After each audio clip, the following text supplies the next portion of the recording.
What's up, everyone? Welcome back to the Lost Records Journal, Play One. This was Lost Records Focus Podcast. I am one of your co-hosts, Judge Riaz, and I'm with my co-host, whichever direction he's in, the Yes. Eagle, the Shadow, the Michael Jordan regen, Adam Evalt. You're here. I'm here. I'm wearing a hoodie in the South because we just went through a freeze warning in North Carolina. So that's fun times.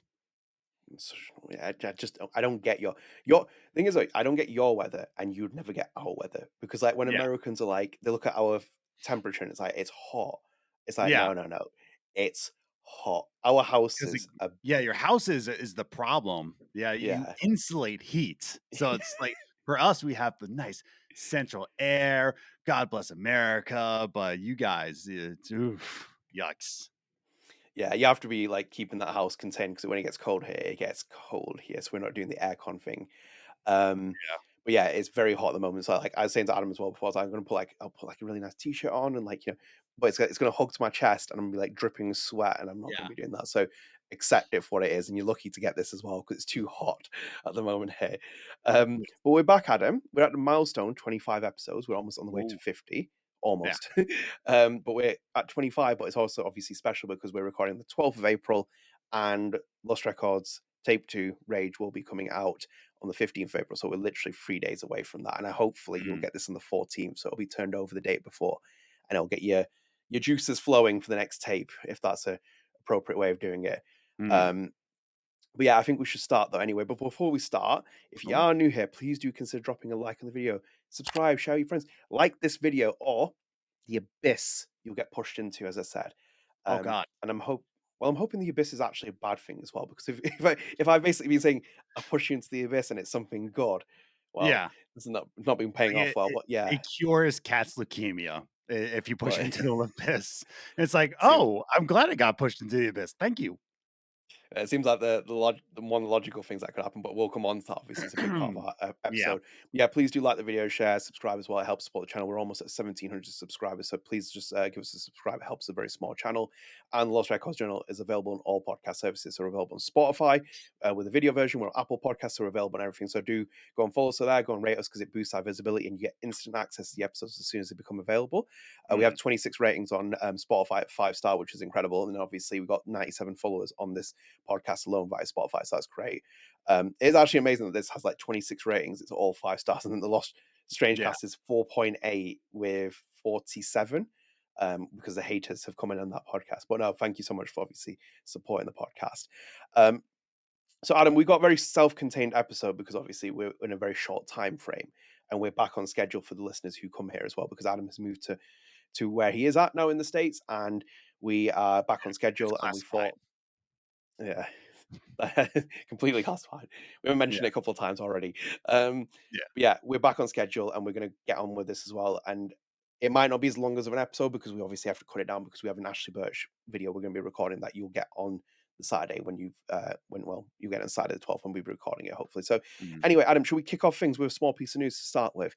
Yes, I'm so excited. Yes, and I think Thrilled. it's just a logical one to start with. Obviously, if you are new here, welcome and be very careful because we are talking about spoilers. I think Adam's already dropped one very quickly, but we've already warned you well ahead of time. But if you are new here and you do want to get Lost Records, it is on sale, which is a couple of things that have been happening in the last couple of days. So on April the 9th, my birthday, obviously, as well, from the Lost Records team there, they put, "Want more narrative games with Tape 2 of Lost Records just around the corner? It's the perfect time to grab Friendship and Mysteries bundle. That includes Goodbye Volcano High from K Mode. Who's that? It's Co-op Co-op mode. developer. Yes. I've wanted to play this game for a long time, and I just because it's Cool art style. PlayStation exclusive. Yeah. Um, yeah, it I think it is PlayStation exclusive. It might be on PC. Let me just double check on that while you keep talking. It's on PC. It's in the Oh, Steam it bundle. is. Ooh. Yeah, Oh, this is so it's Steam. in Oh, hello. Yeah, I'll pull that up in a moment when we get onto it. But yeah, as you can see, this bed we made from Lowbirth Games, very very good game as well, and Lost Mm, Records Bloom and Rage as well. So there's 3 games on there, and they're all Montreal based as well. They're all Montreal developers. A lot of the developers have been tweeting about it. Luke, Michelle have retweeted this. In itself, a bit of a fun fact for the guys as well. Luke is in the credit of 2 of these games as well, if you did not know. Yes. He's in the credit for This Bed We Made. He's in the credits for Lost Records Bloom Rage, which is quite a little I neat hope he's in feature, the but credits that's a for Lost Records Bloom and Rage. imagine if he did that. He's overseeing as the executive producer and then leaves his name out. And it's like then we have the Luke patch that comes in hotfix. We need to Yeah. add the executive producer's name into the game. Um, no, he's in the credit for all of them. So yeah, very cool bundle there, and we'll bring up more details for it in a moment. But obviously, here's the other one, Adam, and we'll just connect with it. It's that Lost Records Tape 2 is on sale as well, discounts. You can get the full game at 15% Mm. off on PC and PS5 until 23rd of April. On both and on Xbox from the 15th of April 21. Look at that, Adam. There's a little Nah. date there. You know, April it's a very short time 15th. period for Xbox. Yeah. So Oh, wait, yeah, get the full game at till April and Xbox, there you go. From yeah. Xbox 15th. Oh, look at that. So Wow. I think it's on sale for these two already, and then it's on for Xbox later. So Mm, mm. obviously on the day that it's bought. So that's that. And obviously, let me just quickly pull up the Steam bundle because or the Steam page because you can see them all here. Yeah, As I have Lost the Records same is an page up independent too. game, you Yeah. should go and support it. But as you can see there as well, there's Koira launch Mm, discount 10%. You should buy that as well. Another Don't Nod published game. As you can see here, it's on sale as well, and in the Great British Pounds, 15%. So it's down to £30.50, down from the 35. I think that's a steal in the modern market of video games, considering Nintendo's charging an absolute fortune and stuff. I'm happy with the prices mm. on that. And then obviously there's the Lost Records Bloom Rage soundtrack edition as well, where you can get the music, and that is also worth every penny as well. There's the bundle Adam as well from, Bang. so you can buy it as well. That's pretty nifty, £61, 41 pence, 17% discount, and then there's In a Narrative American Excellence bundle. dollars, I have $71.16 for the bundle. Stick yours up if you want the screen, because obviously the American Oh, yeah. price tags can Yeah, be so put on you for have people. the British, The version. British pounds. Yes, the British pound. So we have here on the Steam page, we have the bundle being 71.16. Yeah. So there is that. Like, oh, shut up. Um, um, and then we have buy Lost Records. I have 39.58, 33 to 39. But yes, the bundle is 71.16 for all three games, which um again, I wanted to play Go Back Volcano High for a long time. In This Bed We Made, Adnan, you have promoted this game heavily. We also have a Yeah. narrative bundle here, Narrative Excellence. We Yeah. have Still Wakes the Deep, which is another great Scottish-made game, made in, I believe, Glasgow, Scotland. Glasgow. So, yeah. I don't know From about external. Frederica's heritage. She knows the Scottish. Oh, yes, yeah. Um, but yeah, Still Wakes Deep is a Scottish horror game, and then we have, I don't know what Internal Threads is, but we have another bundle here for 80 that includes Lost Records. But yeah, looks really good. Really Yeah, good. I think there's some pretty nice bundles. I think like if you're a Life is Strange fan, I think Yeah. having This Bed We Made and Lost Records is a great game to have. I haven't played the other one. I do like the art style though. It has caught my eye from that, which is quite nice as well. And it would be something I'd probably play as well. But it makes sense for them to put these bundles out there and get people buying the game as well and getting their foot on the door as well. Like, the game is coming to PlayStation Plus as well this month as well. It is still part of that package. PS Plus is not free. I hate using that term now because you are paying for the service. But Yes. it is available on that service. So yeah, I think like, it's good for them to do this, and it's hopefully it brings in more sales. I think it will bring sales in because it's the second tape, and I think this is where the expectations are tenfold for the I've game said to really this hit. like from the beginning, like all these numbers that are coming in, we're all concerned about it.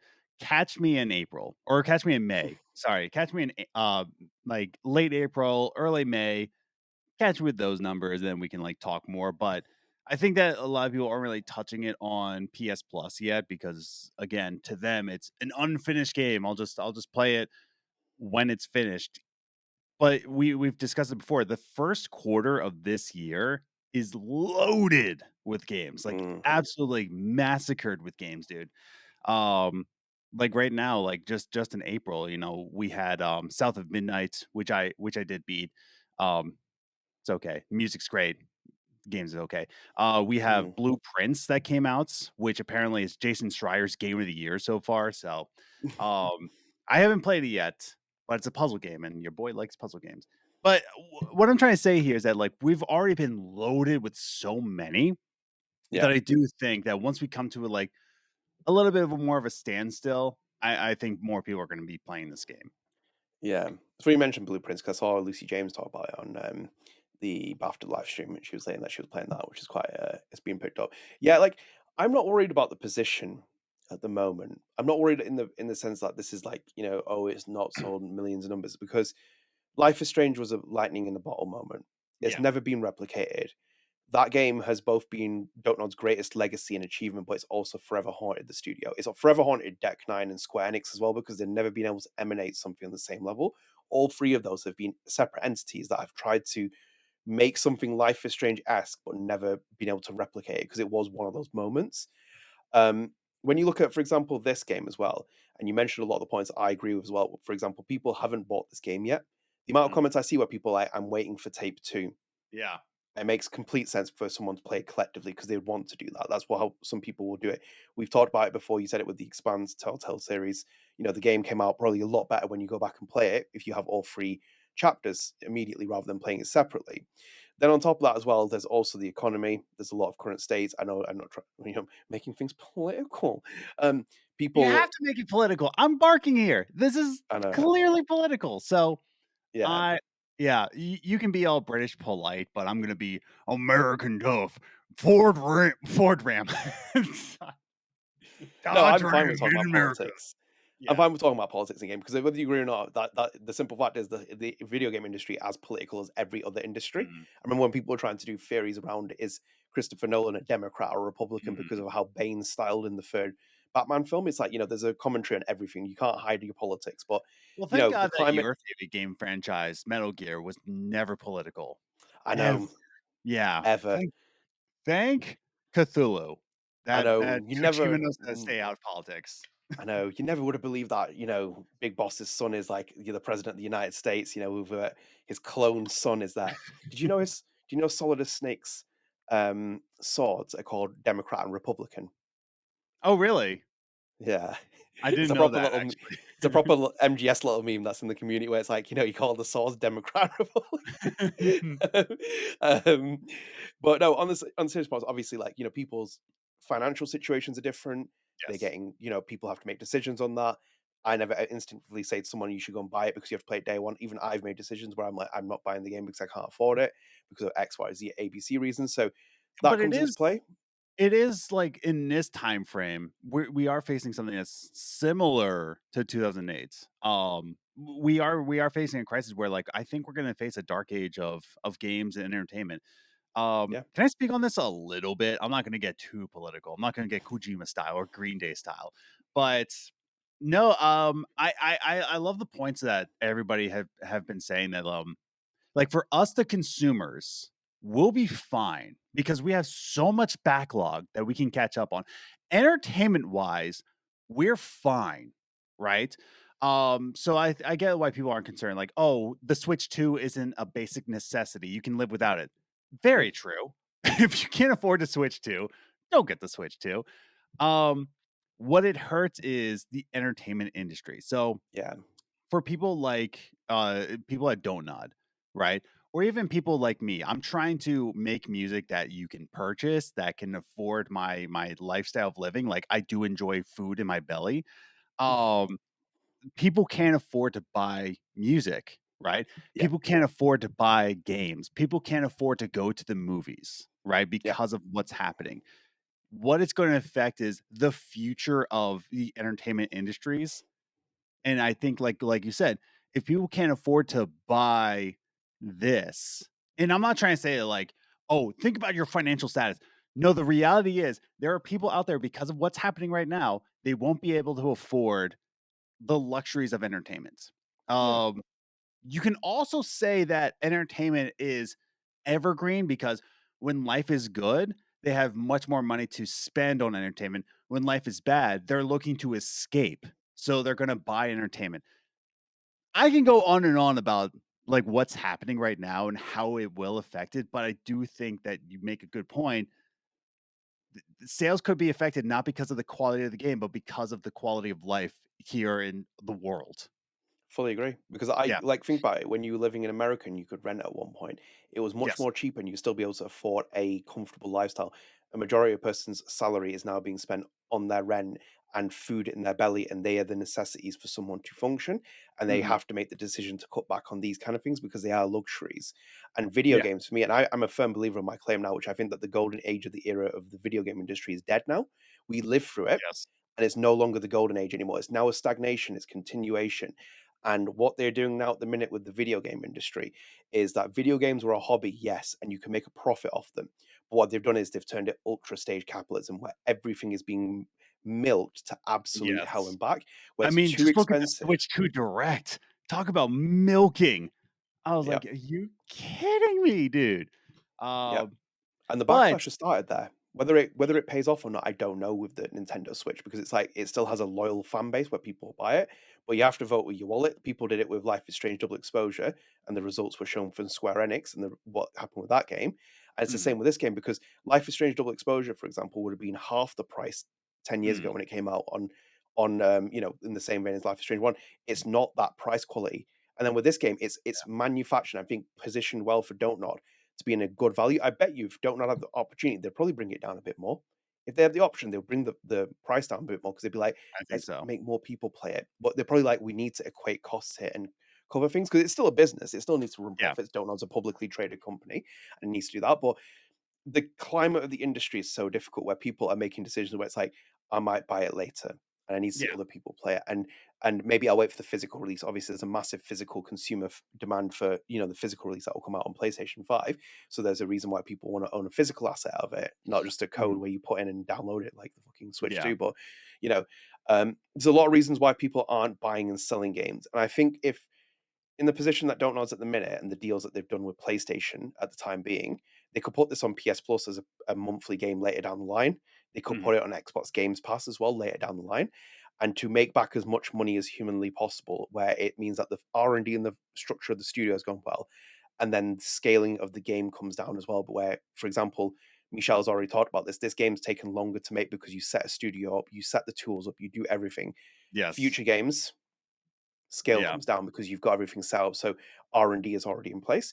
Um, Ultimately, it says the sales knock on effect. Let's see where it goes from here. I still think it'll pick up a lot more as of this I think month, so. but I think May, if finances go, you know, normal and not like insane, like mind deteriorating insane, I think yeah, May will see a good pickup. But right yeah, now, my concern is like I shouldn't say this in a way of like, oh, I'm really concerned for entertainers like me. It is like it takes a lot of work to be in entertainment, right? It's one thing yeah, to just play music as a hobby. It's another thing to make it into a business, and it's one of the hardest things you can make it. One of don't be coming after me in the comments like, "Oh, there's harder businesses." Shut up. But it's one of the hardest things to make into a business because it is a luxury item. I remember talking to this person who made this and this drawing right here, Elizabeth Moore, who is in Fargo, um, saying that like during a pandemic, of course she's like selling a lot more because a lot of people yeah, are looking to escape. But she also understands that like it's also a luxury item. Like not everybody's going to go off after and get it. So it's one of the yeah, hardest things to make into a business. And when money is lower in household incomes, that's kind of scary for people who are in the entertainment industry. So, exist till 26 is what they're all saying now. So we'll yeah. see. Yeah. Because I get it as well. Like this is because I didn't actually show you this. Someone commented on one of our posts. I think it was the Lost Records meme. Do you know where it's the person in Mm. the car? It says "Get out." If you haven't played it, Oh, and yes. and someone took it personally. Where I saw it in the comments on YouTube, where they're like, "We kind of Yes. expected better from you," and it was like, maybe I can't afford this. And no, no. But before you react, it's like maybe I can't Okay. afford this. Okay. But I was Holding back. like, But I was like, the meme wasn't directed at that. I was like, that's the message you took away from it. It's more about a joking kind of thing. It was like, you've recommended someone that's like, I don't want to play it, and you've thrown them out the car. But I understand your circumstances to say that, I can't afford it, and this is Mhm. the reason I'm not playing it. And it's like, but that's your projection of your message that you think we're doing. But it's like, no, we're just saying in the joking way you recommended someone and they like Yes. said no, and we've thrown them out the car because obviously we want to play Lost Records. So it's like Yes. completely understand your situation because we've talked about it for over a year, if not even longer. We talked about double exposure and the facetious, money grabbing incentives that went on with that and the Mm, marketing and everything else. And we're very grounded with that. So it's like, I understand that the circumstances that this game might sell later down the line, it might pick up a bit more of a cult following down the line. And essentially, this might be a good foundation because Don't Nod might explore a third party publishing deal with a publisher later down the line for yeah, future Lost Records entries. And yeah. whilst people love the independence and obviously the soulfulness and the loveliness of the games, unfortunately, this industry is so savage at this point and it's so brutal. You see it with Deck Nine with its mocap system. You see it with Don't Know at the minute. They might have to explore a deal where they do Lost Records under a third party publisher, and they maybe do some deal with it, where they sell the IP, where they don't sell the IP. These are horrible conversations to have, but it does happen with it. I think maybe they do find a third party publisher who's willing to give them a lot more kind of like marketing impetus, which is the main thing. Mm, So the options are there for Don't Nod. I think if it's a solid success and it's a decent success for an indie scale game and they can recoup the budget and make a reasonable foundation from it, then maybe there's more options to it and they could open up more avenues. So for the time being, it's hard because you sold one tape and the first tape was very slow. It was mm, very slow. It's a very slow, and some people will love it, some people won't. That genre is struggling now as well in the current climate of the video game industry. So hopefully, with a yes. sales push and people playing the game, Mhm. it yields results because that's a benefit for us as well on the podcast. Yeah, like, that's the thing, like, we're also banking on this game. Like, I'm gonna say this, like, outright, like, we're also as a podcast, we're also banking on this game hitting massive success. If this game doesn't do well, like, nobody's gonna listen to this podcast. So, we made this podcast because we know that this is going to be a banger game. Like, we wanna take a Yeah, like a I'm not trying to say this in a way of just like, it's like, yeah, like we're totally in on this. Um, but we believe in this product, we believe in the studio, we believe in its creator. So yeah, like we're going to high regards to this game, right? yeah, Um, to the person that thinks that every meme is specifically personally about you, get a grip. Not okay. This is to everybody listening right now. Not everything is about you. Not everything is directed towards you personally. Okay. Sometimes a meme is just a meme. It's just a thing. yeah. It's not to talk about because Adnan, are you living in the lap of luxury? Are you living the rich life, Adnan? In my head, I am. Well, that's In great. real Your life, head's yeah. not a healthy place to be in, Adnan. No, So it's not. let me ask you again. Are you living in the lap of luxury? No. No. Like, no one, like, we're not trying to say, like, oh, we're not trying to be like that certain comedian that I can't remember what their name is. Oh, Tom Segura, who refers to people as the pores after he got an inheritance from his father. Yeah, he straight up like got to be a millionaire because of an inheritance of his father, and Little he Nepo started. baby. Yeah, he's a nepo baby and refers to them as the pores. Sometimes a Cool. meme is just a meme. Relax, but like Yeah. I don't I know, mean, man. Yeah. I replied to that person and I clarified it. And I hope Mm, that they understand that it's never you have to your personal experiences to feel that way is fine as well because you probably are feeling like that's my circumstance and situation. So that yeah. relates to it. And that's why we bring these conversations up because like this was meant to be a very small section of the podcast and it's turned into a long one because Sorry. it Yeah. pulls No. out Like I. Yeah. no, no, I'm but it just. pulls out all the different layers though, doesn't it? Because it's difficult. Like I'm not gonna push something on someone and to buy No. it because you have to buy it. And we have to make those decisions. Like we did not want to buy double exposure, for example, because we knew everything that was going to happen in it anyway. And it was like Yes. we bought it because we had to review it, but then it's like the incentive of like, well, I've dropped X amount of money and we've bought it and we've paid it for it. And then other people have bought the ultimate edition and spent a fortune on it and wasted We that. we bought it so that other people didn't have to buy it. Like that's Yeah, I'd that's the like to think thing. that. Yeah. Yeah. You I would like like to to. think that. Yes. Well, I think like in itself, like I bought this game, Lost Records. Mm, I bought it after I got a code because I wanted to support Don't Nod, and I also wanted to give you an unfiltered, real opinion of it because I mm, have a very big bias towards Don't Nod, very big bias to Don't Nod. I have a very big bias to Deck Nine as well, but like I mm. wanted to give you a clear cut opinion of what I think about it. And if the game didn't deliver, it would have been pretty brutal for me to deliver what I wanted to say, but it would have been done because I'm not going to change my feelings on it. Um, Yeah. so I don't yeah, know. it's I love how you're polite and you are kind to others. Um, I am not. I bark. There's people in our current comments like, please, Adam, don't bark. And only you can prevent that. Only you can prevent me from me barking at you.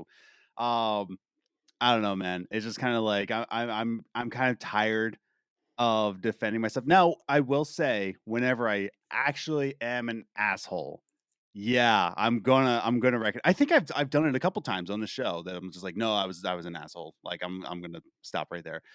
Um, but I don't know, dude. Like I'm just ugh. It's interesting you feel that way. Like when you said even when I feel like I'm nice, and it's like not necessarily like for me, and I've had it with Yes.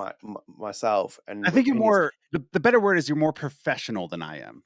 Maybe, but also I have like really strong Definitely. opinions. I have very strong opinions, but I have strong opinions because that's people I spend time with.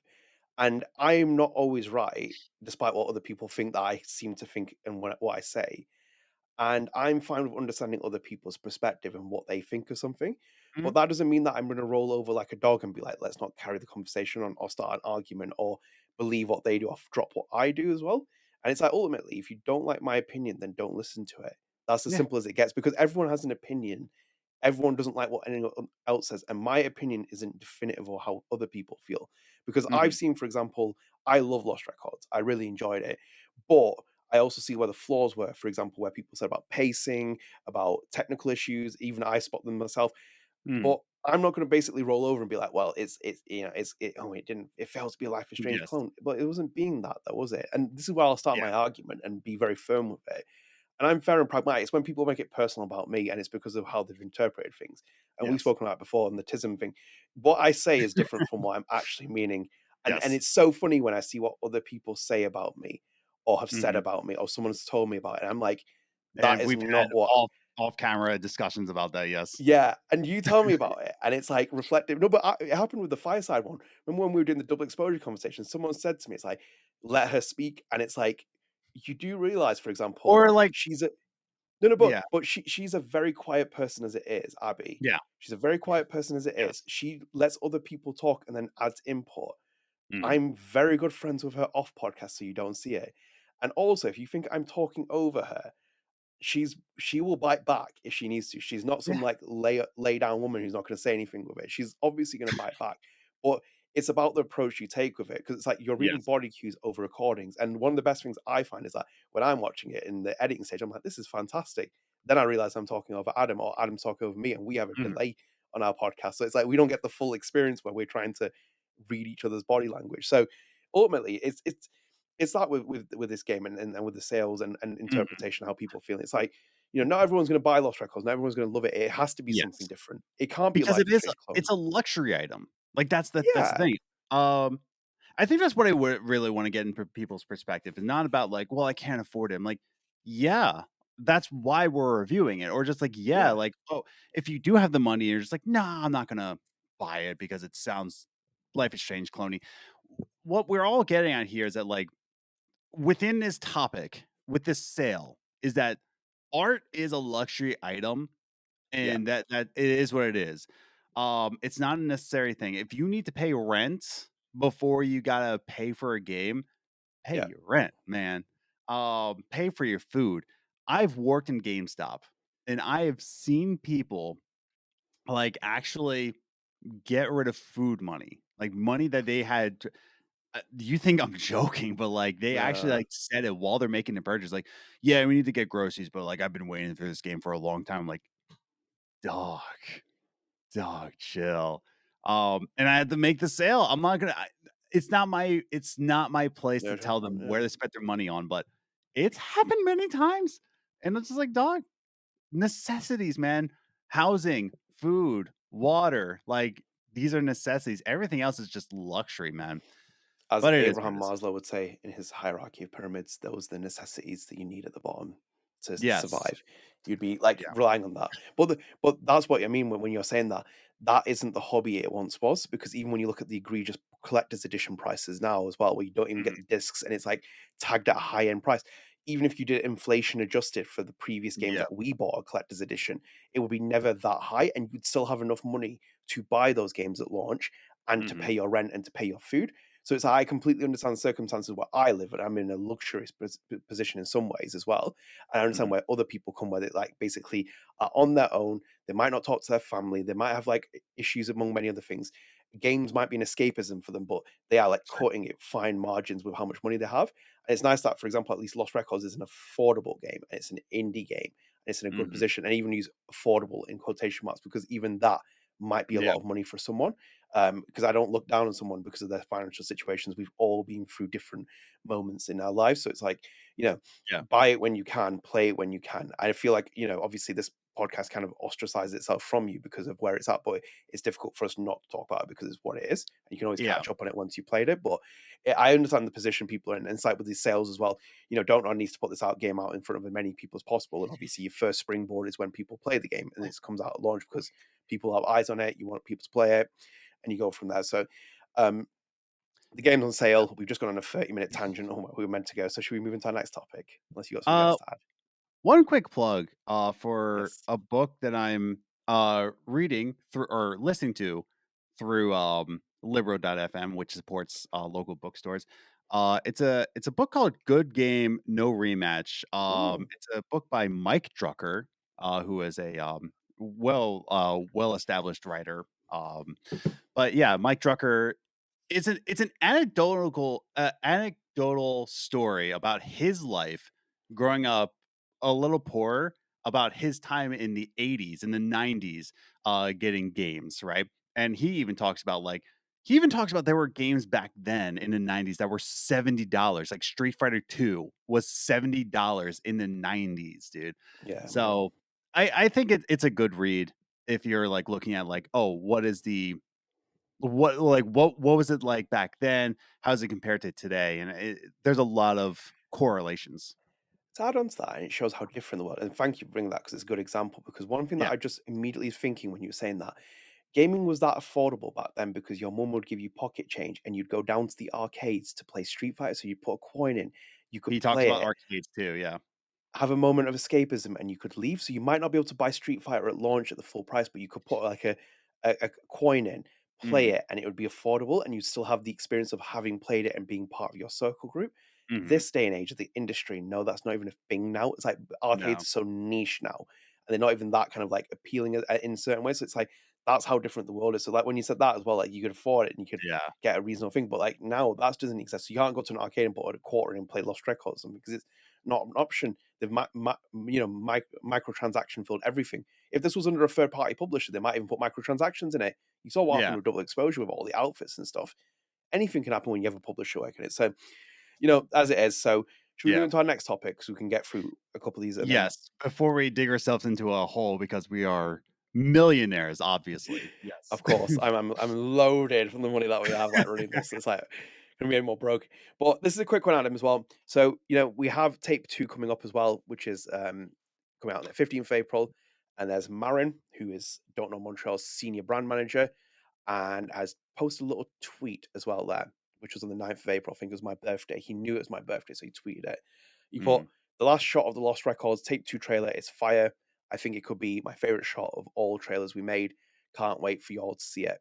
So nice little tease there of tape two trailer because the launch trailer was very good. He's done I think all the trailers have been great. I don't think any of them mm. have been like subpar. I think like the Game Awards trailer, the Lo-Fi trailer, the Gamescom trailer, the Abyss trailer, the launch trailer. I think it's five of them in total have all been fantastic. And Yeah. obviously, I think Lava's got hit by the Dews and the Sparks song that came from the launch trailer, which was fantastic. So it's quite nice that, and it'll be interesting to see how the trailer goes. I have a question: are you going to watch it before you play the game, or are you going to play the game first and then watch the trailer? Oh, play the game. I like to go into things cold. There's very few things that I'll watch a trailer for. But I think about Parasite. You remember the movie Parasite? Oh yeah, Yeah, and the director said, "Go into it cold.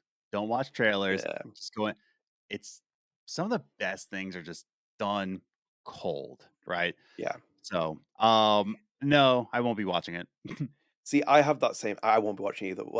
To disregard Marin, we love your work, Marin. By the way, Yes. fantastic, unsung hero on this, among many other things for what you do behind the scenes that Don't Nod. But I won't watch it straight away because I do what exactly you said, and I do it with my brother sometimes. So it's like when we recommend things, it's like when I recommended him Long Legs, I was like, I watched Long Legs on Amazon, and I said to him, I Yes. was like, you should watch it. And it was an endorsement. I was like, he's like, should I watch it? And usually with him, he's more cutthroat with opinions, and I'm like, I think you should watch it. So they watched it, no trailer, and it's like it was like fantastic. And it's like I watched Long Legs. I knew about it, but I never watched any of the trailers before it. And I'm like, I Mm, always get the recommendations of him, or even with you. It's like if something's coming out, it's like, we'll go and play Oxenfree or Duck Detective. I'm like, okay, cool. I'm like, you've given me enough as it is. I don't feel like I need to watch it because I feel like that's already a good enough endorsement from someone I can trust from that. Um, but I think the trailer will be good. I think it'll be interesting to see how it's made and what he's doing because obviously the kind of we're going wide scale again, aren't we? We're not doing it niche. You have to like appeal to the mhm. wider public of people. Um, what do you think the last shot is? What do I think it is? Have you seen it? No, obviously I haven't seen it. I haven't got the trailer. Have I? No, but I'm thinking, what do you think? Because he said the last shot is like, Mm. and The what do you think it might be? Luke Bagados's plumber crack. Maybe. Yes. Luke is fixing a faucet, but there's a quarter size crack that is shown, and Marin caught it, and he's testing us to see like, oh, what do you think of the trailer? And we're like, oh, it's great. What do you think of the last shot? And we're like, oh, fantastic. Jokes on us. It's the plumber crack. Oh dear God. Yeah, maybe Yes. that. Maybe that would be a thing of it. Um, yeah, it's interesting to see what I don't know what the last shot would really be. I wonder what that is. Um, I'm gonna say the last shot. Should we watch it? Should we watch it here on the podcast? It's not out yet. It's not out? Oh, yes. No, it's a tape. Sorry, yeah, sorry. No, the trailer isn't out yet. He's pre prefacing that the trailer is coming out, which will probably come out on the Tuesday because it's a launch trailer. I don't know if they'll put it Okay. out the day before, but Yes. he's saying that's just his message that he's basically finished the trailer. So he's like, the last shot of the tape from the trailer is Gotcha. fire. Okay. I think it'll be my favorite shot we've made. Can't wait for y'all to see it. So Yes. I'm just curious about what that final shot of the trailer is going to be and how it ends. Luke Um, Bagados's plumber crack. my feeling is Mm. it's gonna have to be something near the abyss I think it's with a gonna have to be the character Abyss, there. or I think it will be Corey putting on the wolf mask. Oh, that's a good idea. Or not even you'll see Corey, you'll just see somebody putting on the wolf mask, you know? I like that. That's a Yeah. very good idea, actually. That would be a very cool one. Or it's the wolf mask emerging with a kind of like a horror element to it, which would be Mm. like quite a nice shot. Because I don't think it's gonna be the box. Would it be the box? I don't know if the box would really come back in at that point. They've done the box finishing on one of the earlier trailers. I'm gonna I leave it think there it'll though, but I be hope it's that. Ryan from Ryan's Toy World, or what's it called? Ryan's Toy Right, thing. Yeah, like, it'll be him like, "Let's open up, see what's inside." And he's just like, I think that's what's gonna be the last shot. I like that. Yes. Or it could be like a do, do, do, do, do, do, and it's like Luke's waking up in the middle of the meeting room, and it's like, "What are we talking about?" It's like Lost Records, and it's Why like do we keep like a bullying Luke on this podcast? Is he just, like, I easily haven't bullied bullyable? anything. I think you bullied him. The base slander stays forever, doesn't it? You Yes. commit you commit the free Bs against Luke, and he's never gonna forgive you about that. So, like, you Yeah, base slandered him, you I'm gonna bow make my slandered way him. over. Yeah, like, I'm on the same coast as Luke right now. Like, I'll just go straight up, and it'll be like, "Oh, it's my internet bully." Like, "Hey, That Luke, there you we're go. friends in real life." Yeah, you're not Stolio Kantos, so that's the unfortunate part. Anyway, should we continue into our next piece? It's a very Yes. there's two Let's do small this. ones here, and we'll get this. I think this is a very cool one, actually. So we're gonna go to Instagram here, and this is Sam Bradley, the legend himself, the art director of Lost Records Bloom and Rage, and he revealed how the main menu screen came to be. So ignore this top image; it just needs to be there. So as you can see there, that's the left concept art image that is on the trailer. Sorry, that is the main menu of Lost Mm, Records. And Sam said, and this, for the video version, people do it for the audio. Um, Sam Bradley said more Lost Records art. This was a special one. Initial direction from Michel Coe, who is the game director of Lost Records Bloom and Rage, was to explore some iconic compositions of our girls at the lake. This shot was an early favorite amongst the ideas, and as the scene started to take shape, it ended up being a magical moment. Eventually, evolved into being used as our title screen as well. Really mm, beautiful work with, sorry, really beautiful work from everyone who touched the finished scene, characters, environment, lighting, VFX, camera, everyone really uh, plussed the initial intent in the concept, and it came all Mm, together in a pretty way. And it's just a little thing there. And as for people playing, keep an eye on how the title screen evolves as you progress through the game. So mm. end quote. So yeah, the menu obviously changes. So I think if you keep going back after every chapter, it can go dark, it can go colorful. At the end of tape one, obviously, it's just Swann sitting on there, which is quite like that hit Similar me when I to, saw that. Life is Strange 1's title screen when you progress through the episodes, yeah. T like, title screens having momentum is a lost art, man. Like, it's Yeah. such a lost art. Um, didn't What's your hmm. favorite title screen of all time? Oh, don't ask me that because mine's such Why? a lame one, dude. Is it Halo? Uh, yeah. Okay, that's up there. Of course, it's Halo, but Hue, the title screen for Hue, I could just stay on that for ages. It's just Uh, the switching of the colors in Hue and also the title music. I could mm, just listen to that for hours. Yes, I have it on Bandcamp, the whole let's give Hue it up. soundtrack, but of course. But yeah, My 2 favorites, I think objectively, I think one of the best ones ever made is the MGS-1 where it just says I the was ding, gonna say ding, it's ding, ding. gotta be a Metal No, Gear. but my favorite, personal favorite by far, and it gives me chills every time I open the menu screen, it's for the music, the sound, everything else. It's Metal Gear Solid 4. It's when you press start and it Mm. shows it shows Solid Snake walking into the cemetery, and it's got all the flowers, and it's like chun, chun, chun. It's like the Yeah. music with it. That is so like I get goosebumps thinking about it. That's how good I think it is. But Oh, yeah. in the sense of this as well, I think Don't Nod do really. This is why Don't Nod has to forever exist in the industry because Yes. title menu screens and stuff. It's like oh my god, it gets so much chills from it. Yeah. Um, and with this as well, like the Lost Records one, it's really nice. Mm. See how they It's play super out. nice. Yeah. Even little wind effects I see in the menu screen. Do you like the little wind that flies in the background of each of the screens? It's in Life is Strange 1. It's in 2 as well. It's in all of them. So you start seeing the little Mhm. effects.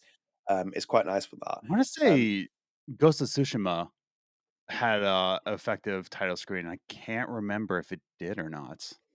I think Ghost of Tsushima did too. I feel like I'm wrong. there's some great ones, man. Even Gears of War. The dun, dun, dun, it's Yeah. like the noise. It's just like See, epic. It's like I always think of the title music, and of course I do, yeah. because 'cause I'm thinking of Hollow Knights. Oh, Hollow Knights title music is, mm, perfect, dude. Um, but yeah, no, I always think of the music, but again, with these types of title screens where, like, it changes as you play through the game, Yeah. that's something special, dude. That's something really special. Yeah. Even Detroit. Detroit was a great one for that. I was gonna It was say, did fantastic. Detroit do it? But Detroit definitely did it, yes. Yeah. It's fantastic. It goes all the way, and obviously the ending ends with Chloe if she walks away from is she called Chloe? I think so. Hostess Chloe, yeah, it's Hostess Chloe, yeah, I'm Yeah. thinking about Gabrielle for that reason, but yeah, Yes. it's she walks away, you can make the choice where you set her free or she stays there, and if she does leave, she leaves, and it's like it's a nice touch within video games, it adds so many different layers, like, if the game is right for the context of it, like, even BioShocks is like a low like, BioShock. got, like, a macabre setting for it, and it just sets up a really nice, like, menu Mm, screen, but some of them are fantastic, like, the Detroit one, I think, is probably one of the peak ones where it's, like, really took it to the next level and really, like, made it interactive and was doing yeah. all kinds of things. So that's pretty cool. But no, the Lost Records one is beautiful. I think it's really nice. I'm expecting something to happen at least maybe in tape two. I think maybe the screen changes a bit more. And it's like Yeah. one of the characters like might knock. I was expecting like one of their shoes to fall off. I like left it on screen for a while just to Or see if like you're waiting for a shoe to drop, are you saying? yeah. It's like Yeah. before we move on as well, because obviously we've got Yes. one more piece. This is the big one. Is Ah, this ah. Don't Nod's best menu screen to date? Oh, no. No, No. No, come on. Life is Strange 1? Life is Strange 1, dude. Like, it's unmatched, man. it's It's special, isn't it? unmatched. Like, it just brings you a warm feeling inside, like, "Oh, remember 2015 before Trump? That was a warm feeling." Um, that's what I mean, dude. It's like 2015, like, that era, it just brings me Gone. back to that, and just the trees flowing and the music going.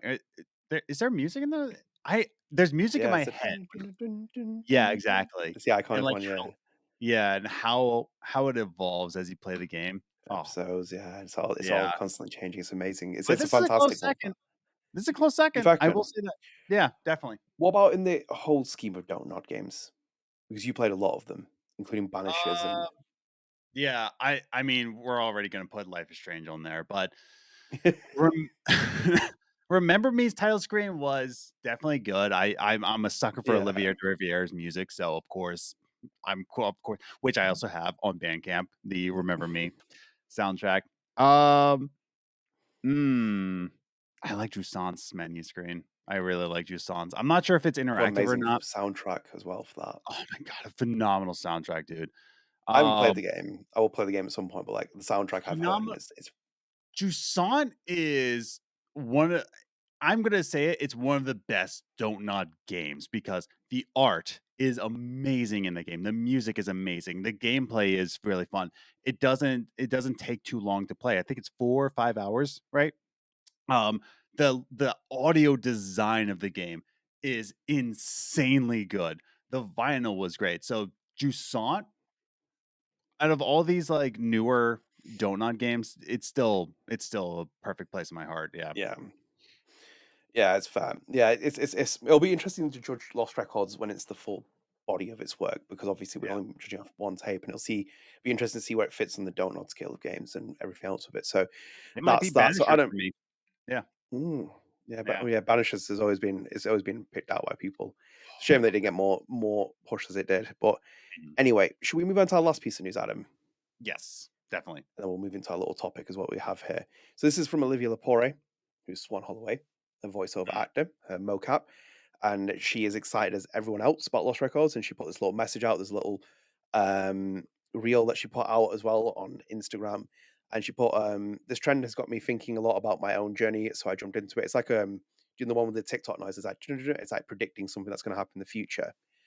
yes. Um, it was that kind of video. But she put this moment was many years ago now, but lately I've been reflecting on ways it changed my life. I might pull up in a moment for everyone who's watching because it might make no sense. I had so many dreams, so many plans, and a timeline of how it would all unfold. I completely rethink. I had to completely rethink all of those plans.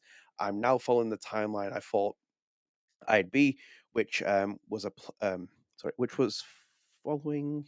Hang on a minute, am I losing control here? I think I'm losing I control. I'm think gonna so. move it in. Sorry. Yeah. Okay. Let me rephrase that. So go back for it. This trend got me thinking a lot about my own journey, so I jumped in on it. This moment was many years ago now, but lately I've been reflecting on all the ways it's changed my life. I had so many dreams, so many plans, and a timeline for how it would all unfold. I had to completely rethink all those plans. I'm not following the timeline I thought I'd be, which for a while was a hard pill to swallow. I'm trying to pick up the pieces from years lost fighting this disease, which is Crohn's, and she just mentioned that as well, which is Crohn's will be forever with me, but I'm confident it will never stop me from doing what I love the most in the world. I'm just following a different timeline, one that's better and healthier for me. And speaking of things I love most, my favorite thing I've been a part of is coming out with its second half in the week. Lost Records Bloom and Rage Tape 2. I might be a little bit biased, but guys, it's amazing. I can't wait for you to play Lost Records. Just a reminder, there's no such thing as being too late or too old. What's meant for you, you will never miss, which is a Mm, really nice way of putting it. And if it does pull up, I can pull up the video for you, which it might play, and it might be very loud, which I'm hoping it doesn't play the audio. Does it play the audio? So as you can see on the screen, if you are watching as well, this was the trend. It's got like the TikTok noise, which we've probably familiar with, but this is Olivia saying that as well. She says she doesn't know it yet, but just 2 hours after wrapping her first professional acting gig, she'll feel the first excruciating signs of Crohn's disease, a diagnosis that will turn her entire life upside down, which mm. is pretty crazy to see as well. But yeah, that's Olivia's post as well, which is remarkable as well for someone to have a life changing experience, then to continue being an actor, and then also the other caveats that come with it in terms of that's probably going to take more toll on your body in terms of trying to act and perform, but then also as well, you know, to kind of like carry on with your life and find perspective. Because like in itself as well, like because she has shown you as well, if you go and look at some of her photos, like the scar from like the surgery and go through things. To be a Yeah. woman, especially to be a woman in this industry, it must be even more it must take a lot for you to kind of come back to it as well, and then try and pursue it as well, and do modeling work, and then to even do shoots and work with your actors and stuff, and the stigmas that cause with it. It's not easy for anyone to kind of go forward with that. But it's quite empowering for Yeah. her story to tell what she's done as well, and to be as open as she is with that.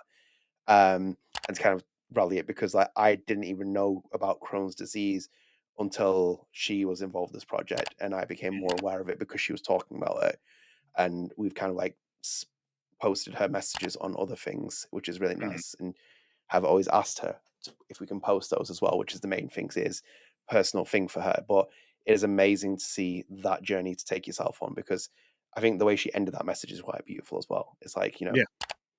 take your time with it. Yeah, no, it's I hate our country a lot. Is she Canadian? I think she's a Canadian actress. Yes, she is Canadian. Okay.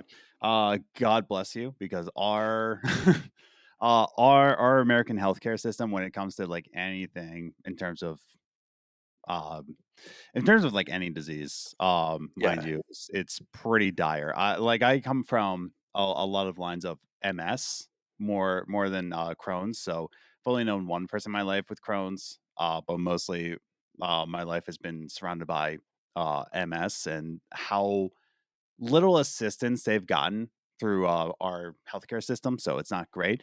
But Crohn's, I can't imagine just because our American system just says like, "Oh, you're just having a tummy ache. Oh, have you just drank enough water?" Oh, this they don't really recognize it as a disease, right? It's more than just like, "Oh, my stomach hurts." There's a yeah, huge intestinal um what's the word I'm looking for? It's just everything's not working correctly.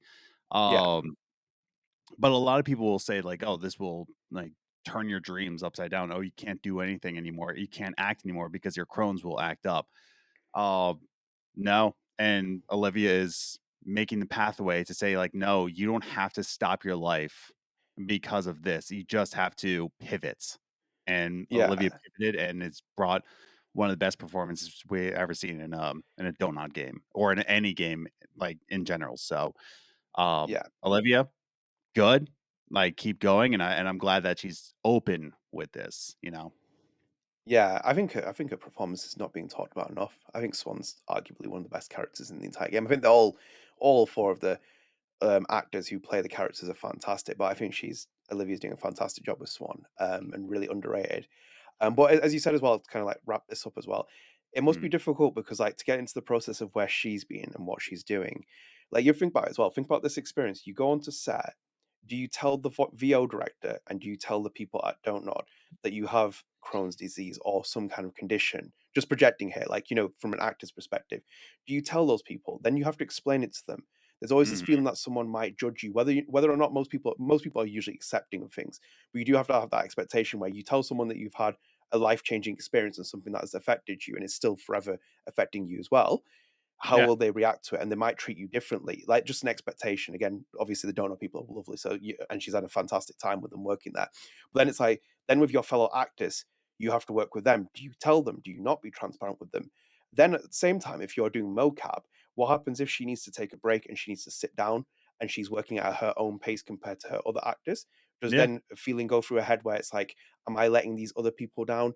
Are they accepting me for who I for am? sure. All these other factors, and obviously they did. You can see it with the program, but I'm just kind of saying like these are probably the things that I would think that she might be thinking at some point in her life before getting to where she's at, where it has been like a really opening experience for her to talk about it and say things, because it's like to get to that stage, like, this is holding you back, because to say that she was where she was at in terms of going from a professional acting shoot and then this thing happens and changes Yeah, her life and she can continue acting, but it's going to make her life different in how she approaches it. And it's going to be a gradual acceptance change, getting to where she's at. And obviously, she had the great experience that she had with Don't Nod and doing it on the mocap. And, I had no doubt about that with the way that they would work with them as well. They're as professional as they get. But it must be daunting for an experience to see that and then to feel it, because imagine you're doing the mocap shoots and she's doing some of the shoots and then she has to say, I need to sit down for a moment, and other yeah, actors obviously would be doing the same thing. But I think it shows the project because Andrea Carter was pregnant during it, and they worked with them as well, and it's like understanding mhm. and getting that dynamic and treating your fellow actors professionally and doing that thing. So it's nice that she's had this, and hopefully, fingers crossed, the career Yeah. opens up for her in where she goes with things. So it was interesting to see that as well, and I think it was a very nice message to end on that as well for that. So I think we're done with the news pieces. Adam, let's go into our main topic, and obviously, our segment, and then we're done here. It was much longer there forward because that section went off a Yeah. complete tangent. So obviously, tape 2 is out. No, tape 2 is going to be out. I've completely messed that Yes. up. Tape 2 is going to be out. We finished tape 1. We did a spoiler cast. We did a review. You can go and check those out as well. And obviously, schedules have been disrupted where I think we wanted to talk about a lot more of the things that happen in the game, but we haven't been able to. Mm. Now, I wish I had that Life is Strange 2 window where the episodes were coming out a lot later so we could kind of Yes. talk about it. But a lot of things have happened. And I think the best thing we kind of do would go back to Kat because there's that lovely Lost Records Journal episode says why we're convinced Kat will live, which is currently aging like milk.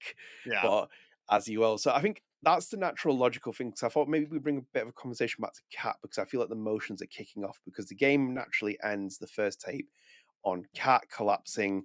Corey gets in the car, he's doing his thing, he's doing Corey bits. And then obviously the girls remember what happened at that moment in 1995 and it sets up for it. And obviously, Kat doesn't appear at the diner in the first Mm. tape. She's not got an adult version shown at her on the end screen. Where does Kat go from here, predicting in the future of the episodes, or at least the tape 2? I think that's where the conversation is for this. It's more about a conversation about Kat and what happens to Mhm. her in tape 2. Yeah. I think there's a reason why we haven't seen Kat in the future. It's you know what? Kind of funny. They say like we're owning all of our puns, puns intended. So I am intending this pun when I'm about to come up to it. It's Schrodinger's cat. Okay. Pun intended, people. Let's go. 2025, baby. Um, yeah, Schrodinger's cat. Where it's just like we don't know if the cat is alive or not. So, and we have a Mm. box involved. Is cat in the box? Is cat dead in the box? We don't know. Um, but yeah, no, I do believe it's more of um, the writers of this game saying like, well, if we don't reveal cats, we don't know the prediction. So, um, I don't think we're gonna see adult cat until the very last minute. Once we see what her fate was in the '90s, we won't see cat. So you're convinced she'll turn up? I'm I'm convinced. Yeah, I think it's not that I'm saying like, oh, it's Michelle's style to not kill off characters, because no, it's not. It is definitely his style to kill off characters. Yeah. But I have a feeling we're still gonna see Cat. I still not in a way that we expect. I don't think it's gonna be like all hunky dory, all lame and cringe, as some people say. Like, oh, she was better because she licked the magical lollipop from the doctor's office and she's all better now. Um, I think it might be based on your choice. I think it's gonna be a lot like Life Strange One, where you have that final choice of just like it's gonna involve the abyss, where you are the deciding factor if Cat gets healed or not. What do you sacrifice? Yeah. It's Yeah. interesting. There's a I reason why just, we haven't seen Swann's face either, because that's also based off your choice. yeah. See, I hope our I really hope our fear in Swan's face plays out 'cause I think that would be an interesting twist to throw in there. Maybe it doesn't work with that.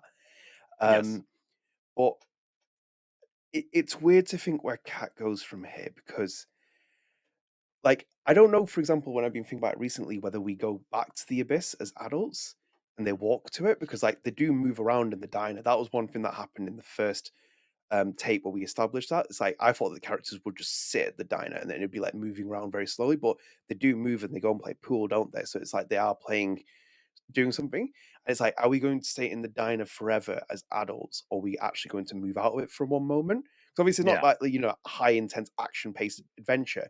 It's more about seeing where the abyss is in the adult timeline, or if the abyss still exists. It could get sealed up Yeah. by the end of this game. That's another thing because it might just end with you opening the package up, and that's what reveals it, what the contents are. I just don't know if Kat lives. I feel like there's something more overarching for her place in the game. Whether it's like it feels like she's going into the abyss. It Yes. feels like she's going into the abyss, and then from that it gives. power to a lot of other things. Like, it can power the next cycle of the abyss. It gives her control over a lot of things in life. Do I see an adult version turning up in that? I just don't know if it happens. I don't know if it Mm. ends in the same way as the first Life is Strange, if the choices Again, are I think that. it's based off your choice. I think it's straight up based on your choice. It 'Cause could be, but no. that's Michelle's style. That's Michelle's Yeah. style, like because again, look at, Life is Strange 2, based off your Mm, choices. How does each player how does each person grow up to be? Where are they in life, you know? Life is yeah. Strange 1, severely on your choice who lives and who dies, quote, unquote. Yeah. But I think that's Michelle's style. It's, like, based off of, like, well, it's your decision to make sure if Cat lives or not. Yeah. Maybe. I Maybe, yeah. just maybe, maybe. Um, maybe that is the case. Maybe I'm overthinking it. But like nothing has set up so far in the You game where it has that life overthinking? is That doesn't never, happen, Adnan. never. But nothing is set up in the game where it's like where you make a choice like the first Life is Strange game, or even the second where it's like you pick the main option, left or right, and it's like you go that route. And this game is set very differently because it's done in that style as well. And it feels like it's telling its story and it'll naturally play its part. Mm, Because like the other thing as well is like you even with Cat, it's like obviously it's not gonna be determining if she jumps into the abyss or not, because then that's not your choice. That's Cat is her own entity, you're Swann. You make that decision. It might be more about Swann sacrificing something or the girls collectively sacrifice something, whether it's mm, all the memories to give Cat life and give her an option to exist. So she might actually be a person that exists, but they don't know each other. That could be an mm. option. I just don't know how her story is in such a weird cliffhanger place where I'm like thinking and projecting, and I'm like, I just don't know where that goes from it. Does she live or not? I don't know much about leukemia to the point where I know like how treatable it is and how the It's not success rate of it. it's not terminal, but it's not a good story either. Like, it's not like a hunky dory kinda thing. I don't think it's classified as a terminal illness, though. No, Uh, the only recent example I know of it is when Roman Reigns, the WWE wrestler, had it. He had leukemia, and it went into remission. So I feel like yes. it's one of those where it can keep coming and going. Again, I'm not Yeah, the specialist on leukemia um, condition, so it's a bit of an eye opener for me so far in yeah. this game of how it's telling it. But to get to adult stage, something has to happen for that. I feel like this has to be a sacrifice that someone's going to have to make in the game, and So, mm, according to Medical News Today, survival rate by the latest figures of a 5-year survival rate for subtypes of leukemia is 65.7%. So it's so not yeah, again, it's not classified as terminal, um, but consider yes. this as the 1990s. I'm going to put it at the Yes. Like, that's the A. thing. This is Medical News Today in a article written in okay, it doesn't give me the dates. Oh, It'll updated be January recent. 25th, 2024. Yeah. So it's recent. So it's obviously medical advancements happen. Mhm. Um, because the thing is, like, the game could do it as well because like the abyss could cure her illness, quote unquote, cure her illness. It might be a trade off that it does that, and they sacrifice something to let her live, and she might have some kind of like life after it. But I do wonder if she's going to live, and something tells me that it might not happen. It Yes. would be interesting if it's out of the player's choice and they do just knock her out on their own Yeah. accord, which would be an interesting direction to take with Life is Strange, but Life is Strange, Lost Records. That's stuck in my head. Lost Records. Yeah, I think they set her up naturally to go the way that they did. That seems like Mhm. logical. Like that it was going to be the heartbreaking kind of moment. That the way that the game did it. I would like to think she lives. Oh, there could be a Yeah. heartbreak here. We know what Take Two is like for Lost Record. For Yes. Don't Nod. I don't think she's going to live at the moment. Something tells me Mhm. that something could go wrong. It could be player choice, though. It could be really player choice. But one thing for sure, and I haven't read anything or seen anything, but just my own feelings, she's going in that abyss, no matter one way or shape or another. Though she was the first one to find it on her own, and the way that the game sets up and the way she's talking Swann in the first tape, and the way that their game just looks, it feels like she's going to go in there. What, how, like in itself, if the disease is like, we don't know her leukemia either yet in terms of what kind of like leukemia it is in the game. If it's life threatening and if it's like, it's going to ultimately lead to her dying, why wouldn't she go into the abyss to save Mm, herself yeah. and to keep whatever else it is? Because that naturally seems like it. So far, we don't actually know what that is, the abyss, and I think that mystique stays there. But again, I'm still thinking it's a trade-off, which I think if you want immortality and to live forever in some kind of way, shape, or form, Mm, you're going in yeah. it, and it might bring something else out of it. So yeah, I'm wishing Kat the best. I don't want her to die. I love Kat. No. It's attitude, Yes. man. It's like 5'3" in attitude. That's what it is. She's like Yes. definition of that, and I can't be doing that. But yeah, let's see. So your prediction is that you think she's going to turn up later in the game. Depending on choice. Yeah, player choice. Yes. Maybe she can sit next to the fifth member. We'll go from Yes. that. Yes. Um, yeah, I was thinking because like even with like Lost Records as well, like with the fifth member theory, that's a different thing in itself. But like if for example they hadn't established that like Dylan was like Kat's sister, they could have even had like a twin sister plot twist Yeah. or something where it's like that would have been quite interesting. But yeah, I'm hoping she's still alive. My feelings of a Don't Nod game, I'm kind of like I'm feeling that she's gonna die. Yeah. But when that happens, that's gonna be something else. Yeah. So I don't have anything else to add to Kat for this point, No. and I think we've kind of like talked a lot about things. But I do wish Kat the best of luck, and for all of us when we play it on the 15th of April, and we don't come back, and it's like, oh damn, they did that. Yes. But yeah, it's interesting though. It's nice to see. It would be nice to see it play out in your way. You see an adult version, and she Mm. shows you what she's like as an adult because we're missing that component so far in the story. But should we move on to our last piece as well? Yeah, definitely. Let's do it. So we've got our theories here. So it's from on our Rage Records segment. So I'm going to pull it up on YouTube as it is. So here we are. So this is the comment.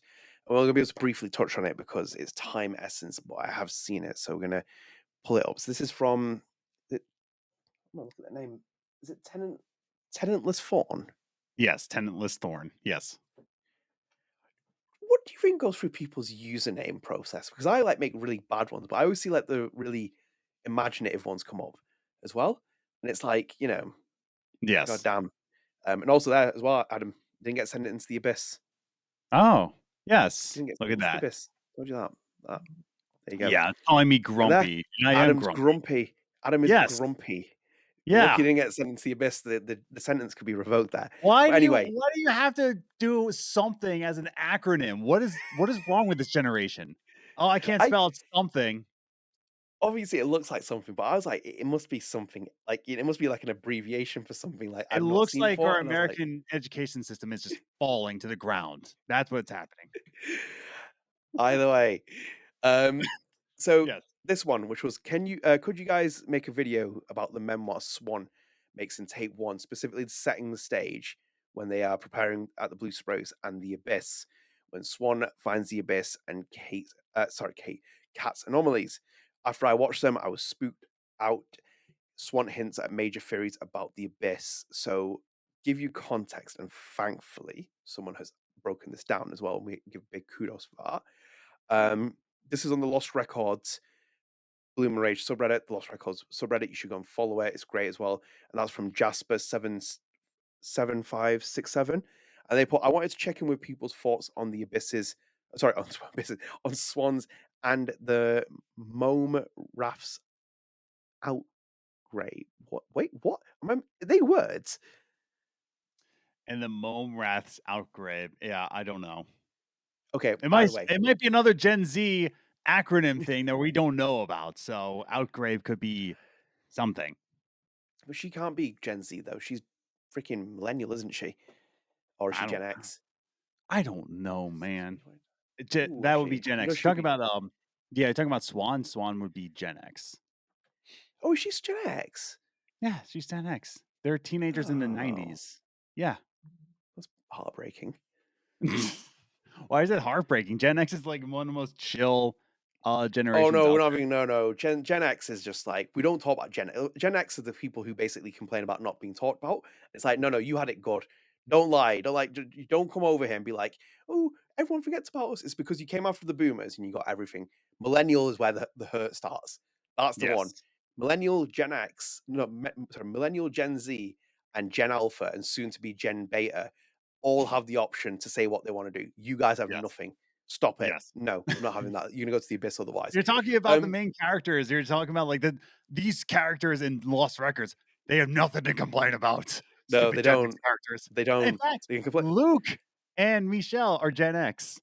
Exactly. They have nothing to complain about. They can complain about the pandemic and put it in the game, but no, they're not complaining. We're not having that. Millennials are the ones Adam, we've lived through everything. We're currently living through a tariff thing, and we're all sitting here thinking like we've seen this before.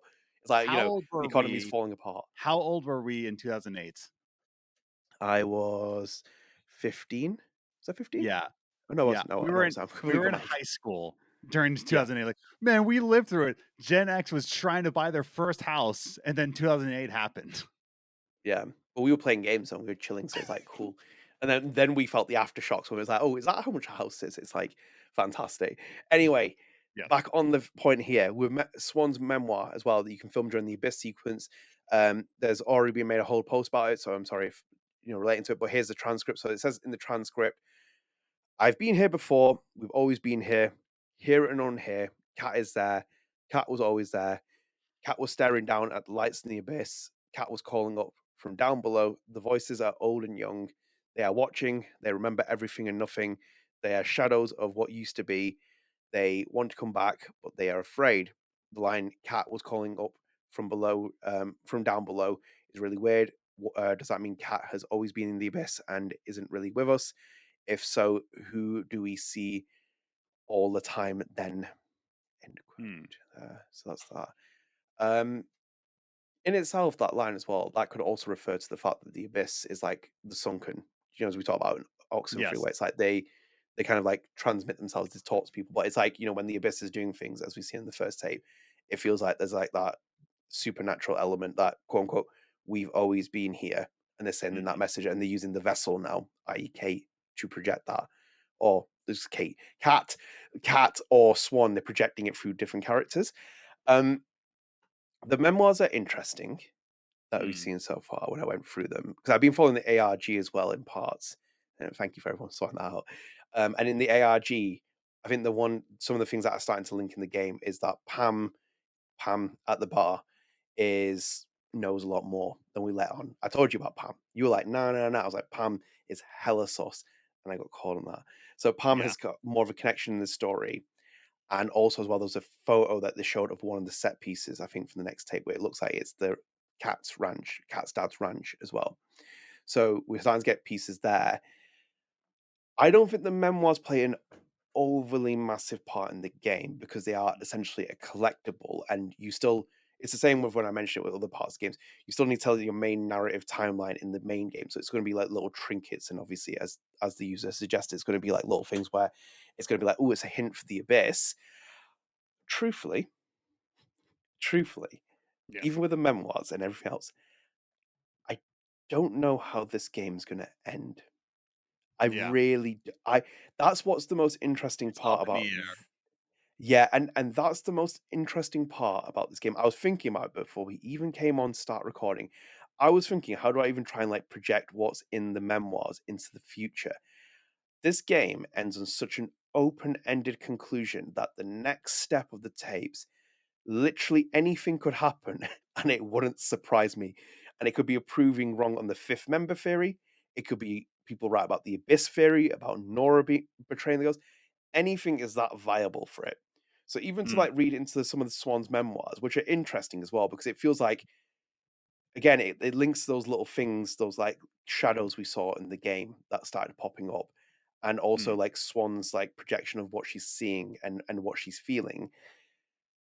The abyss is going to play a bigger role in the next tape. We only saw parts of it in this one. It's going to take a massive role in the next tape, my feelings. Mm. And I think that's when we start connecting more of these dots where it feels like because like in itself, the one of the things I remember is when the girl's eyes glow when they meet Corey, and it's like their personalities change. And you see when they start confronting him, it's like you guys weren't doing that earlier in the game, but it's like you're now Yes. doing it. Is that you or is it the abyss that's powering you to do that? So in terms of the tape, I'm trying not to ramble here, but in terms of the memoirs and what she's saying, this is when theories are created, right? And I could shoot myself in the foot here. And I've seen some theories because people are like Swann's a very boring character, or they're like Swann's like this, or they're like it feels like Kat's the main character. No, that is never an argument in this game. Kat is not the main character of this game.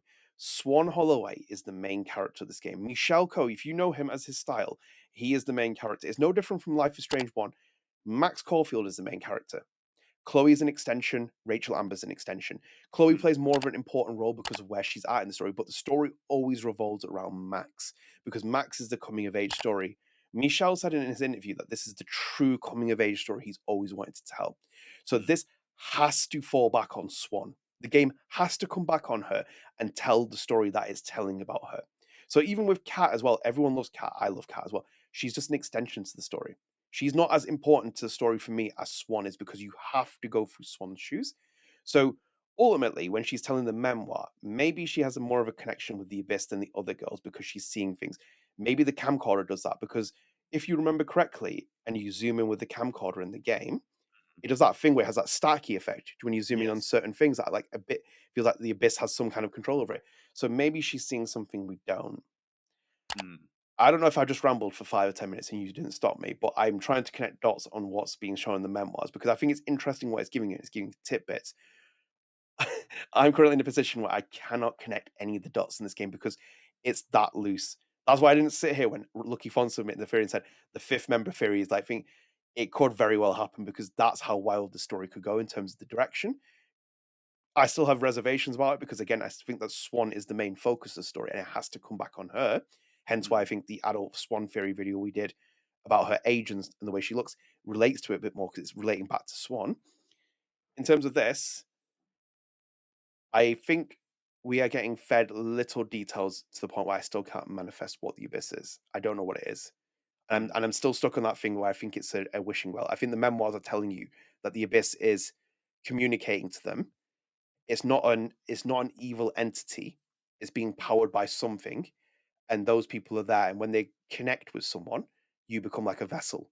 So essentially, mm, with Kat as well, it feels like she's become a vessel for the abyss to communicate something. So where it says in that line, um, Kat was calling up from down below. It feels like because Kat found the abyss in the first mm, part of that game, and she was standing in front of the hole. It's the first stage of communication because that's how the abyss is communicating with the girls and being like, "We found you through this person, and that's why we're communicating from down below."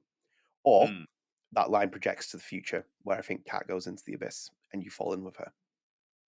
mm. There's nothing I can really add. I was letting you cook because like this is all what I was thinking about. So like This there's is nothing more. Yeah. this is ADHD brain, like throwing around Yeah. ideas. Like it's like going mad. I would go mad if I was sitting there trying to figure out Michelle's No, thought I do process. think well, like what you said, it has a lot to do with like the sunken in Oxenfree. And I do think Yeah, that like I do think that Kat, like you said, is she is seeing something that we're not seeing through the lens of her camera. I do think that like you she mean sees Swan? Sorry, messages. What's that? you mean Swan? What did I say? Cat. Oh, did I say cat? Now Yeah, you know so how it feels, don't you? Now you know how it yeah. feels. Oh, you said glossing, not glazing. Yeah, I don't remember that. God. that's because you're just British, so, you know, you get your words all mixed up. Like, you think that there's a U in the word colors, you know, there's no U in the word colors. You think that tea is better than coffee, so there's that. No, I love coffee. Coffee's the main one. Yeah. It is tea as prominent as Americans think that it is in Britain? Yeah, Nah, yeah. that's a shame. I still say it's the main choice. Coffee's become a lot more popular, but tea is still like it's the go-to for a lot of people. Mm, it's a shame. Damn shame. Um, but yeah, no, That's what this so game should have done, by the way. So sorry to interrupt. That's what it should have done. Should have been a picnic near the abyss. It's like, oh, a spot of tea for the abyss. And they're pouring it out. Tea for. here in America, it's like, oh, a spot of Jack Daniels for the for the abyss. Do you know Throwing what? a Dodge If Ram you down there. do you know if you pour the Jack Daniels down, it start making the TikTok noise where it's the eagle. It's like, That's so funny. um, You, So no, I do think that we are seeing a message from the abyss through the lens of the camera. So I think that Swann could be the translator for the abyss, essentially. yeah. Mm, I just don't. It's not a big bad. It's not an evil. And Michelle Coe's style and I've not watched Twin Peaks, but like, Twin Peaks, Stephen King, anything like that, it's not relating to some alien that's going to climb out there and it's doing some evil thing. It feels like it's using that kind of like really interesting plot sci-fi story where it's this thing that has emerged and it can do something. And it doesn't necessarily need like a massive explanation for it. And obviously it feels like it's communicating to the girls who have found it. Because that's the other question. They found it, mm, like how many people have found this hole that's appeared. It's obviously come to them in some way, shape, or form.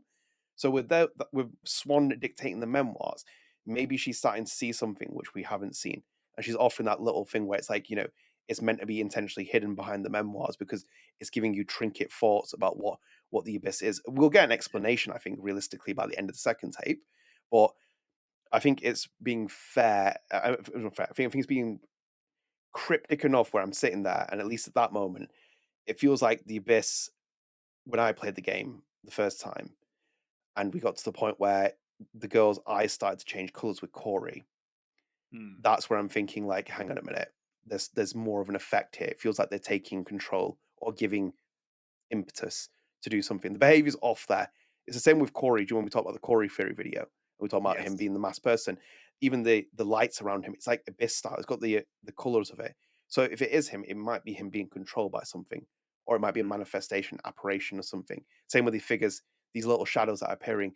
Are they appearing because you have been connected to the abyss, or you're eventually going to be connected to the abyss? Hence why they're appearing. mm. Yes, I agree. Yes, Yeah, I don't know more to say to the because like yeah. itself we could talk about it, but I can't connect dots with it because the memoirs are so open for interpretation. And truly, I'm at the point where I don't know how this story is going to play out, and that's for me the most interesting point at the minute. It feels like the Mm, theory craft creation. Anyone's theory could be positively right at this point because nothing has been enough established in this game to say this is where it ends. The only thing I have for the parameters of this game is Swann's coming of age story, so it has to revolve around Swann. It has to finish on her. It has to be logical about her story. The box, obviously, is another parameter. That's another place where this game logically has to conclude in some way, shape, or form. And then Cat's fate. Those are mm. three consistents that are in this game that will map out in the second tape and they will play out. The memoirs are obviously linked to a lot of those because it's Yes. Swann's coming of it. Swann's giving you the first hand accounts through her memoirs. That's being overlooked, where it's her specifically doing it, it's no one else. It's linked to Cat in certain respects, i.e., for example, at the Abyss one, that's being shown. And then, for example, in the latest, and then towards the end of the game, which is the box, which will Mm, maybe give you a preface of what it is. I still think that the box will either be a collection of Swann's tapes or it's going to be what they threw into the abyss because you have that option as well. Because it could be Swann's hair she throws in, or she can throw the flower in because people have played through the game, they've seen the different options. That's that. So I think we could wrap up here if you're done. I think so. Yeah. Yeah, I think we're done here. I can't give it a rating because it's just a suggestion to cover it. So thank you for suggesting, and we'll cover it in here. For the next, I think for the future episodes, I think we'll have to reformat the segment because we're coming towards the end of the game coming out as well, which will be something for us to think about. But we'll reformat it. Maybe we'll just turn it into a comment of the day where you can bring your comments in and we can discuss the future of the franchise or different plot points that have happened, etc. So that's that.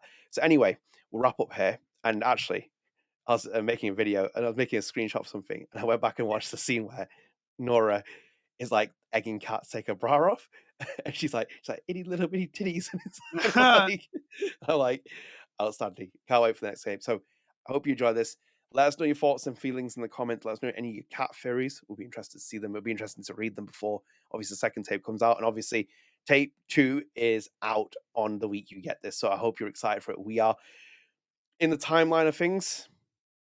I think we're going Mm, to work out how we record things. Let us know what you think as well. If you do want the review and spoiler cast at the same time, let us know. We can do it as a combined video, or we can do it separately.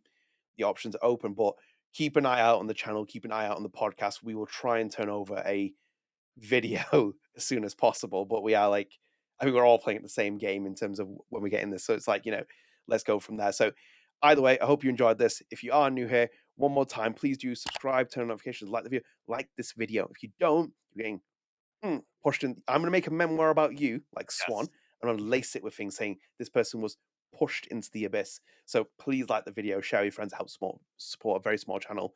We're almost at 1,700 subscribers. So if anything you could do to help us get there, it will be greatly appreciated. And obviously, Lost Records Journal is available on all podcast services. So we're on Spotify with the video version, Apple Podcast, available on everything. So go and check us out, go and rate us, and we can go and you can get your content as soon as available. Again, stay tuned. Tape 2 is officially out in this week. It's going to be exciting, and there's the perfect timing for a call as well. It's a scam Yes. call from Scotland. So yeah, let us know your feelings, and we will sign off here. Take care, guys. See you later. Bye. Later.